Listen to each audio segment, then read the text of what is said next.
ত্রয়োদশ ত্রয়োদশ জাতীয় সংসদ গঠিত হওয়ার পর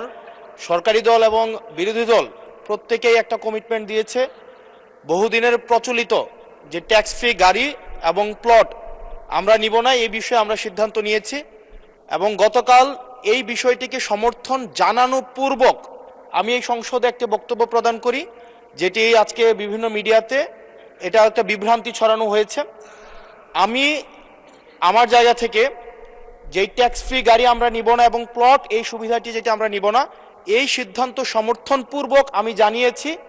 জেলা পরিষদের চেয়ারম্যান, উপজেলা পরিষদের চেয়ারম্যান, পৌর মেয়র, ডিসি, ইউনো, এসিল্যান্ড সহ অন্যান্য সরকারি অফিসার সরকারি কার্য পরিচালনা করার জন্য যেভাবে সরকারি একটি গাড়ি পেয়ে থাকে, ঠিক একই প্রক্রিয়ায় আমাদের যারা সংসদ সদস্য আছে তাদেরকে ঠিক একই প্রক্রিয়া একটি গাড়ি ব্যবহার করা দেয়া যায় কিনা সেটি আমি এই সংসদে আমি জানিয়েছিলাম।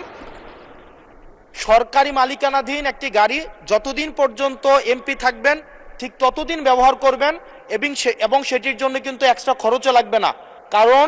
আমাদের এই সংসদ সদস্যদেরকে কিন্তু ইতিমধ্যে 70,000 টাকা কিন্তু গাড়ি মেনটেনেন্স করার জন্য দেওয়া হয়। এখন গাড়ি মেনটেনেন্সের জন্য 70,000 টাকা করে দেওয়া হয়, কিন্তু আমাদের গাড়ি নেই। এখন আমার যে বক্তব্যটা সেটি হচ্ছে, গতকালের বক্তব্যে আমি কোনো ট্যাক্স ফ্রি গাড়ি চাইনি এবং ট্যাক্স ফ্রি যে প্লট এবং গাড়ির যে বিষয়টি রয়েছে সেটি অলরেডি এই সংসদের পুরো হাউস ঐক্যবদ্ধভাবে সিদ্ধান্ত নিয়েছে তারা এটি নেবে না